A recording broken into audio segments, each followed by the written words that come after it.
اللہ جب کسی کو نوازنا چاہتا ہے تو کچھ خاص نشانیاں ظاہر ہونے لگتی ہیں۔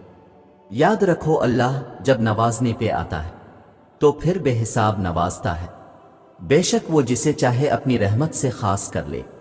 اللہ انسان کو وہاں سے نوازتا ہے جہاں سے اسے توقع بھی نہیں ہوتی۔ اللہ کی بانٹ آدھی بانٹ نہیں ہے۔ اللہ اپنی نعمتوں کے بانٹنے میں فیورٹزم والا معاملہ نہیں کرتا کہ فلاں کو دنیا اچھا سمجھتی ہے تو اسے ہی عطا کرنا ہے، اور فلاں کو دنیا اچھا نہیں سمجھتی تو اسے دھتکار دینا ہے۔ اللہ بس نیتیں دیکھتا ہے۔ اللہ بس یہ دیکھتا ہے کہ کس کے دل میں اللہ کے لیے محبت ہے اور کون اس چیز کو پانے کی زیادہ شدت رکھتا ہے جو وہ اللہ سے مانگ رہا ہے۔ وہ بس خلوص دیکھتا ہے کہ کون اس کا اتنا خوف اپنے دل میں رکھتا ہے کہ اپنی چاہت کو پانے کی خاطر وہ ذرائع موجود ہونے کے باوجود بھی کوئی غلط راہ اختیار نہیں کرتا۔ وہ بس طلب دیکھتا ہے کہ کون اس کے انعام کی طلب رکھتا ہے اور پھر اس طلب کی خاطر صبر کرتا ہے۔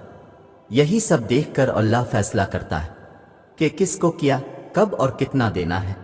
اور جو انسان اللہ کی اس آزمائش پر پورا اتر جاتا ہے اور بے پناہ غموں اور تکلیفوں کے بعد بھی اللہ سے مانگنا نہیں چھوڑتا ہے تو پھر اللہ اسے غیب سے عطا کرتا ہے، پھر اللہ دیتا ہے۔ اور یاد رکھیں کہ جب اللہ دینے پر آتا ہے تو اتنا دیتا ہے کہ انسان کا دامن تنگ پڑ جاتا ہے، لیکن اللہ کی نعمتوں کی روانی نہیں رکتی، جیسے قرآن کریم میں فرمایا گیا ہے۔ اور اللہ جس کو چاہتا ہے بے حساب دیتا ہے۔ ہمیں بس اللہ سے اپنی عرضیاں طلب کرنی آنی چاہیے۔ ہمیں اللہ سے اپنی بات منوانے کا سلیقہ آنا چاہیے۔ ہم اکثر کہتے ہیں کہ دعائیں جیسے بھی مانگی جائیں قبول ہوتی ہے، اور یہ سچ بھی ہے، لیکن اگر آپ دعائیں کرنے میں تھوڑی سی محنت کریں گے تو اللہ آپ سے زیادہ خوش ہوگا۔ ہاتھ پھیلا کر مانگنے والے اور ہاتھ نہ پھیلا کر مانگنے والے میں کچھ تو فرق ہوتا ہے۔ آپ کا عمل ہی آپ کی شدت کو بیان کرتا ہے۔ اور جب آپ نماز پڑھ کر ہاتھوں کو اٹھا کر اللہ سے دعا مانگتے ہیں تو آپ یہ ظاہر کرتے ہیں کہ آپ نے اس رب کو اپنا بادشاہ مان لیا ہے اور اپنی ہار تسلیم کر لی ہے۔ ظاہر ہے کسی بھی ایرے غیرے کے آگے تھوڑی نہ ہاتھ پھیلائے جاتے ہیں، ہاتھ تو صرف اس کے سامنے پھیلائے جاتے ہیں جس پر مان ہوتا ہے۔ اور جب اللہ کو پتہ ہوتا ہے کہ آپ مان کے ساتھ آئے ہیں تو وہ اس مان کا بھرم کبھی نہیں ٹوٹنے دیتا، اور پھر ہاتھوں کو دعا کے لیے اٹھانے کے بعد اپنے فوراً اپنی خواہشیں نہیں اللہ کو گنوانے لگ جانا جیسے اب صرف اسی مطلب کے لیے آئے ہیں، بلکہ سب سے پہلے اپنے اللہ کی بڑائی بیان کرنی ہے۔ ہمیں لوگوں سے مدد نہیں مانگنی چاہیے۔ جب ہم کسی سے رو کر منتیں کر کے کہتے ہیں نہ ہماری مدد کر دو تو ہم خود کو اس انسان کی نظروں میں چھوٹا کر لیتے ہیں، خود کی تذلیل کرتے ہیں، اور انسان کو اپنی تذلیل نہیں کرنی چاہیے۔ اللہ نے تو انسان کو بہت عزت دی ہے۔ اللہ نے ہمیں سکھایا ہے مدد صرف مجھ سے مانگو۔ جس طرح رو کر ہم انسانوں سے مانگتے ہیں اس طرح رو کر ہمیں اللہ سے مانگنا چاہیے۔ اور ہم روز نماز میں کتنی بار اللہ سے کہتے ہیں ہم صرف تجھ سے مدد مانگتے ہیں، پھر ہم یہ بات کیوں بھول جاتے ہیں کہ مدد صرف اللہ کرتا ہے۔ جو اللہ ہماری زندگی کے مسائل آج تک حل کرتا آیا ہے، کیا وہ آگے آنے والے مسئلے حل نہیں کرے گا؟ پتہ ہے ہم اپنی زندگی کی سب سے بڑی غلطی کیا کرتے ہیں؟ ہم انسانوں سے امید لگاتے ہیں، ہم انسانوں کی طرف بھاگتے ہیں۔ انسان مدد نہیں کیا کرتے، مدد تو دور کی بات وہ آپ کے لیے کوشش تک نہیں کرتے۔ ہمارا رب جس کے پاس ہمیں سب سے پہلے جانا چاہیے، اس کے پاس ہم سب سے آخر میں آتے ہیں، جو ہمارے دل کے حال سے واقف ہے۔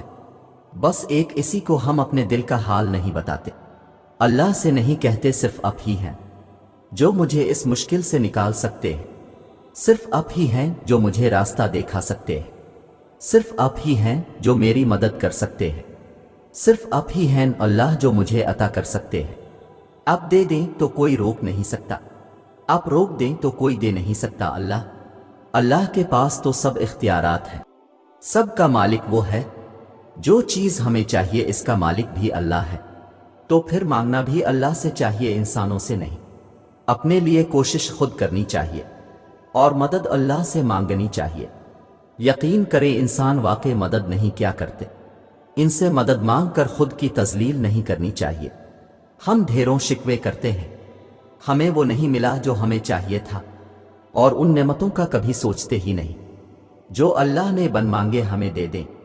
بس وہ ایک چیز انسان جو نہیں ملا، اسی پر ہمارے شکوے ختم نہیں ہوتے۔ سوچیں ذرا، بچہ ماں سے آگ مانگے تو کیا ماں دے دے گی؟ پھر اللہ کیسے دے دے ہمیں آگ؟ وہ اللہ جو ماں سے بھی کہیں زیادہ محبت کرتا ہے اپنے بندوں سے، وہ اللہ جس کی محبت کا کوئی مقابلہ ہی نہیں۔ ہو سکتا ہے جو ہمیں چاہیے اس سے ہمیں صرف نقصان ہو سکتا ہے اس چیز کے ملنے کا ابھی صحیح وقت نہ ہو۔ ہم اللہ سے بہتر نہیں جانتے، نہ کبھی جان پائیں گے۔ اللہ ہم سے محبت کرتا ہے، وہ ہمیں غلط کیسے دے؟